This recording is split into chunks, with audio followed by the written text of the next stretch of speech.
Noticing that Jesus had given them a good answer, he asked him, "Of all the commandments, which is the most important?" "The most important one," answered Jesus, "is this. Hear, O Israel, the Lord our God, the Lord is one. Love the Lord your God with all your heart, and with all your soul, and with all your mind, and with all your strength. The second is this. Love your neighbor as yourself. There is no commandment greater than these."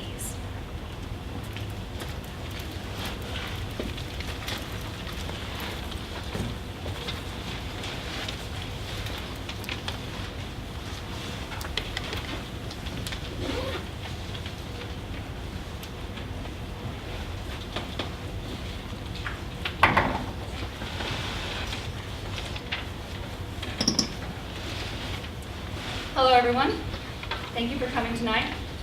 For those of you who don't know me, my name is Caryn, and I am the student interfaith leader on campus. Oftentimes when I introduce myself, as I just have, people ask me, well, what's interfaith? That's sort of the million-dollar question when it comes to interfaith. Right next to, well, what's the point of interfaith? So tonight I have two goals. The first one is I want all of you to walk away knowing what interfaith is and why it's important on campus. That won't be too hard. But goal 2 reaches a little deeper. I'm going to prove to you that interfaith work is essential to a Christian identity. Interfaith work is required to be a true Christian. Right off the bat, I want to make one thing clear. Yes, I am employed by the university. I get paid to do interfaith stuff on campus, just as the chapel stewards and other people under the EI office get paid to run chapel and other events. But if you know the chapel stewards or the other people at all, you know that it's not about the money. Most of them, if not all, would keep their jobs even without pay. It simply allows those of us who need a paycheck to get ourselves through school to be able to do the job. We do these jobs because we are passionate. So, although I stand before you as a student interfaith leader, I also stand before you as a peer, as a fellow student, as a friend, who is deeply passionate about interfaith work, and I just want to share it with you. So, what is interfaith? Well, my definition I've come up with over the past several months is this: working to understand each other enough, to respect and accept each other enough, to work together towards justice for all. So that's a little wordy and repetitive, so I'll say it again. Working to understand each other enough, to respect and accept each other enough, to work together towards justice for all. Now let's break this down so we really understand it. The first part is working to understand each other enough. Why do I say enough?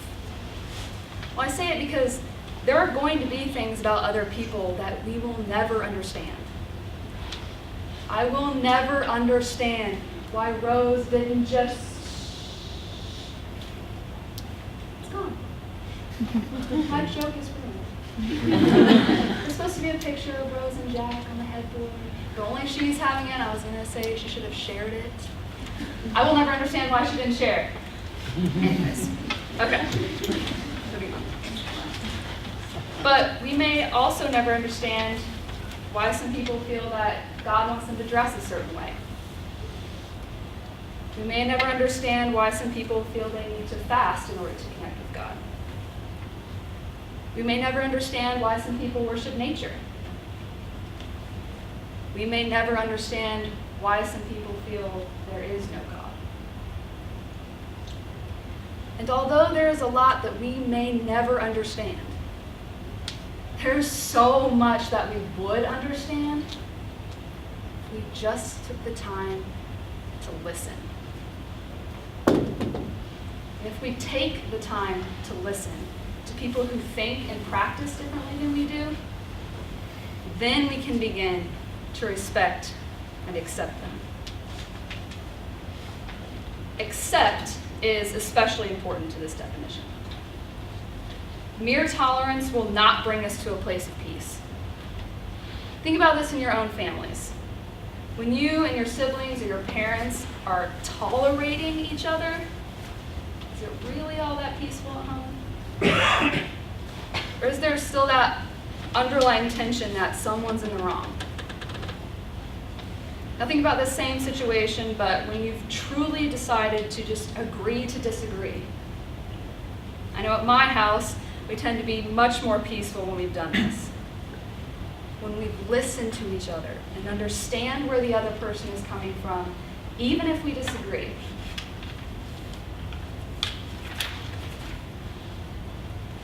You can see here a Protestant priest, a rabbi, and an imam coming together to work on their plans for the first church mosque synagogue to be built in Berlin. An article said, "Each faith will keep its distinct ways within its own areas," Pastor Hoberg says. "Under one roof, one synagogue, one mosque, one church. We want to use these rooms for our own traditions and prayers. And together we want to use the room in the middle for dialogue and discussion, and also for people without faith." This is one of the most beautiful recent examples of true acceptance that I've seen.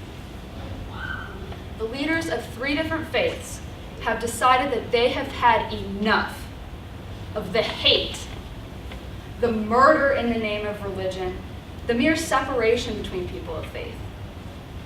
They have worked to understand each other enough to respect and truly accept each other. The last part of the definition of interfaith is what makes all this listening and learning worth anything. As important as it is to listen and understand other people, it doesn't really do much until you put it into action. Justice for all. That probably sounds familiar to most of you.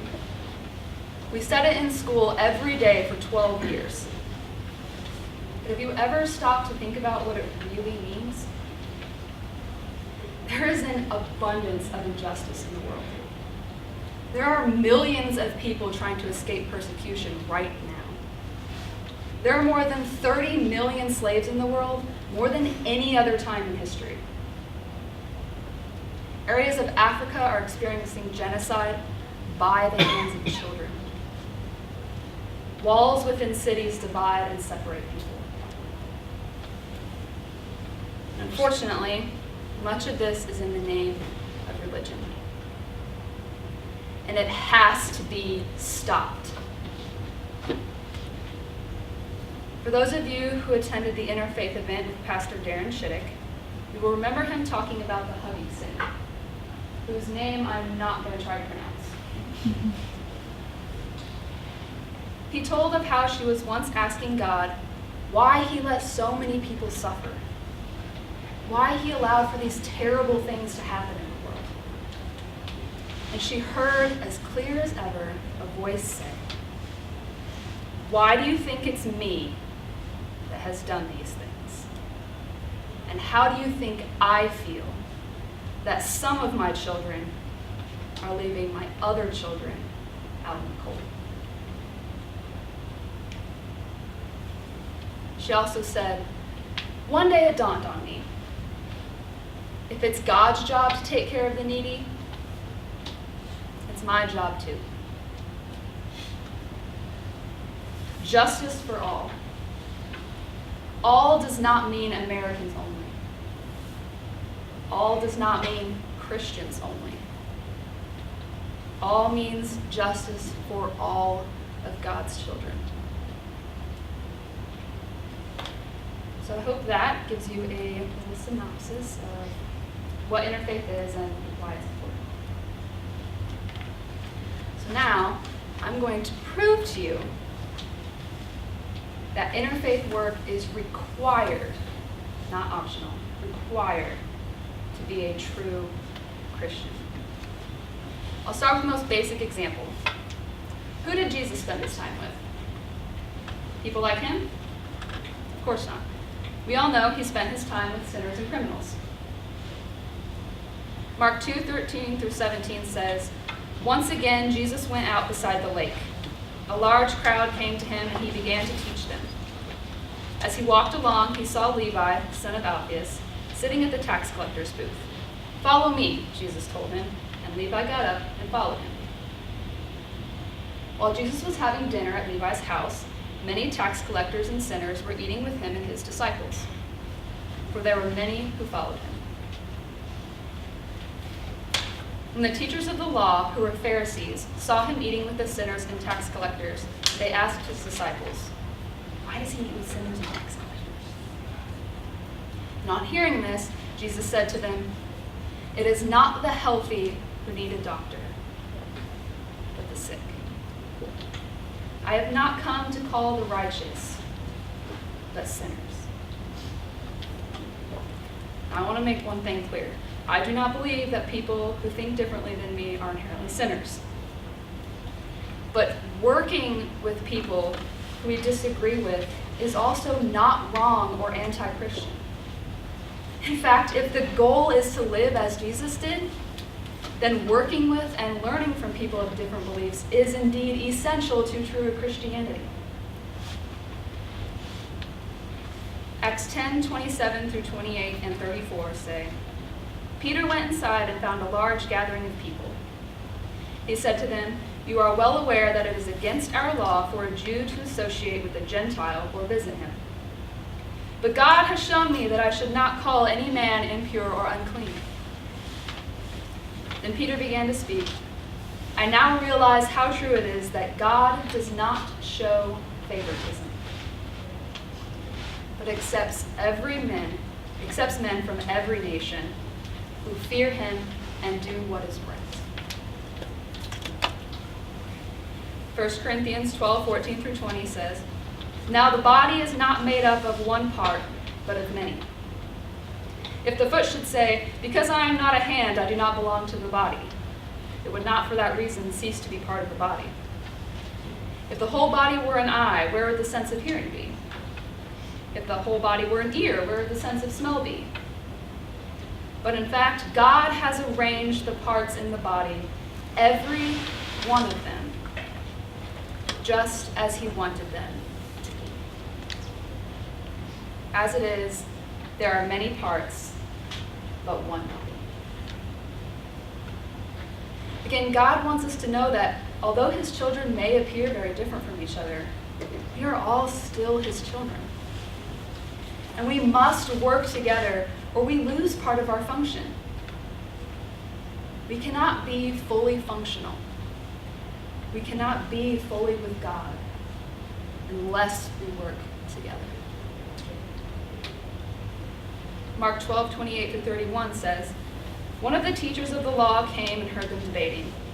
Noticing that Jesus had given them a good answer, he asked him, 'Of all the commandments, which is the most important?' 'The most important one,' answered Jesus, 'is this: Hear, O Israel, the Lord our God, the Lord is one. Love the Lord your God with all your heart and with all your soul and with all your mind and with all your strength. The second is this: love your neighbor as yourself. There is no commandment greater than this. Love your neighbor as yourself. There is no commandment greater than these." I'd say that's proof enough in itself. Jesus specifically says loving your neighbor as yourself is the second greatest commandment, only next to loving God. Now, we may see our neighbors as our family members, our friends, our classmates, our coworkers. But what we need to keep in mind is that people with physical distance are our neighbors too. People in neighboring towns and across the world are our neighbors. If God's love sees no distance, then neither should ours. And even more difficult is that people with social distance are our neighbors too. people in different social classes, people of different colors, people of different cultures, and people of different religions. Now let me ask you this. How is putting up a wall to keep out America's southern neighbors loving your neighbor as yourself? How is refusing to let in our Middle Eastern neighbors who are fleeing imminent death loving your neighbor as yourself? Unless you would choose that for you and your family, it's not.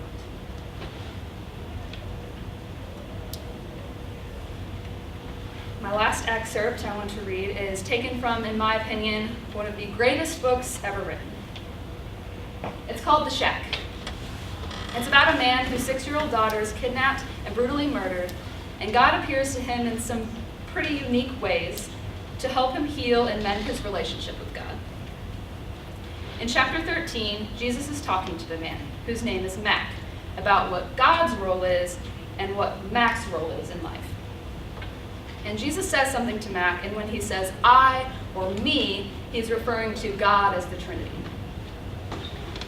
So Jesus says to Mac, all I want from you is to trust me with what little you can and grow in loving people around you with the same love I share with you. It's not your job to change them or to convince them. You are free to love without an agenda. Those who love me come from every system that exists.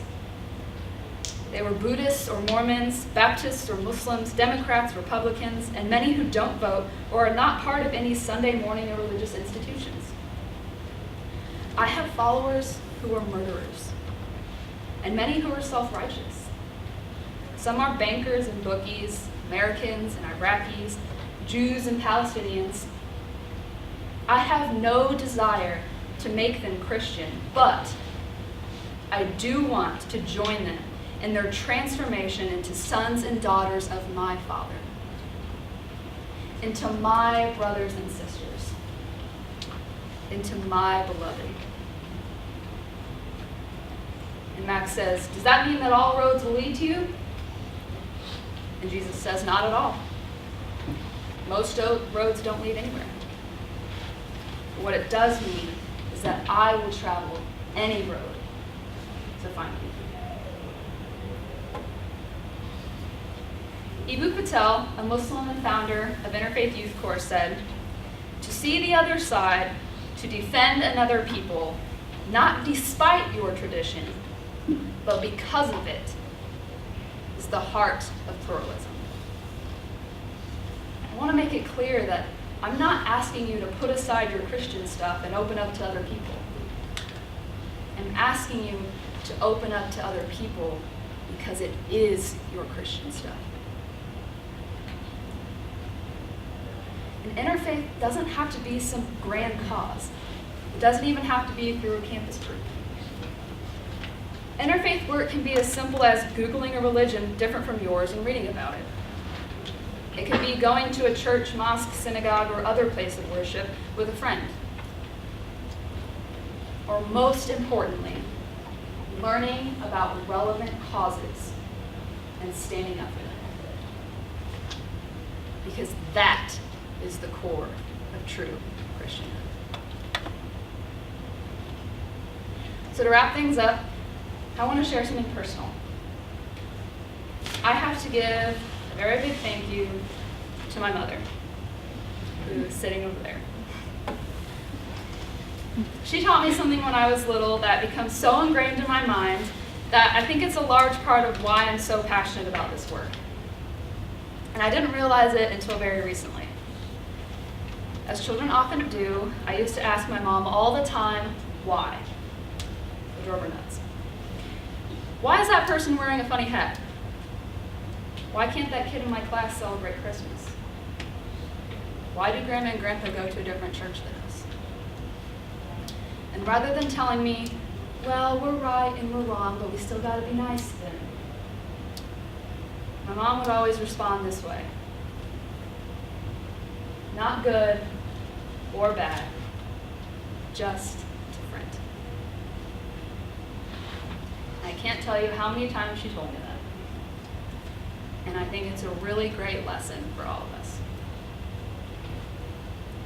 So now I'd like to welcome up Zach Mitiche for reflection.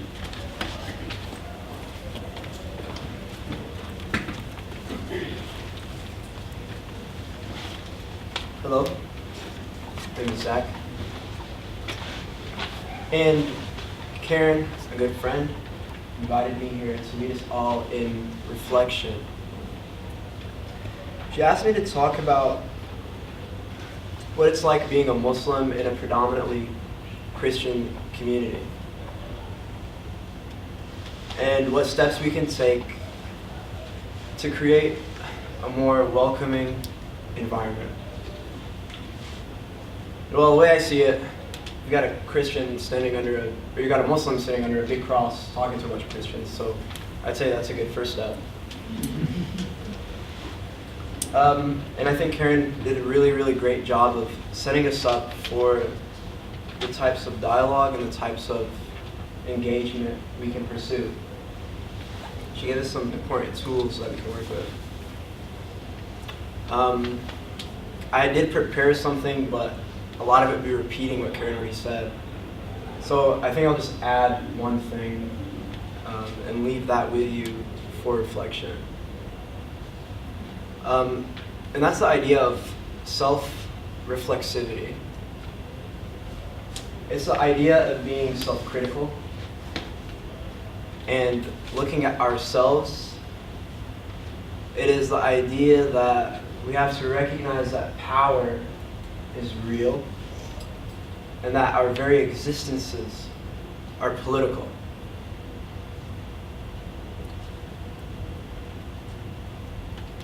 Just this past week in Morocco, some of the leading Muslim imams and leaders and scholars got together and signed a declaration establishing the importance of protecting the rights of religious minorities in Muslim-majority countries.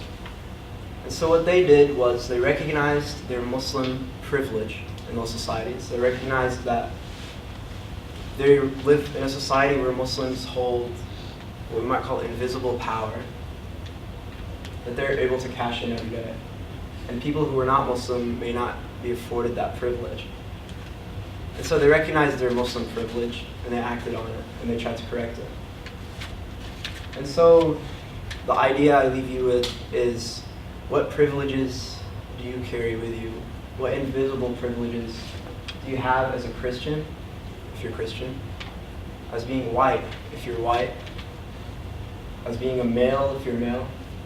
To recognize those privileges and to analyze them and to reflect on them and to see how they may be giving you undue advantages in society, not so that you can develop some sort of guilt, but so that we can understand that power exists through history and that it manifests itself in very, very real ways today. It is recognizing that Islamophobia is real. It's recognizing that institutionalized racism is real. It's recognizing that countries with power exercise that power through foreign policy.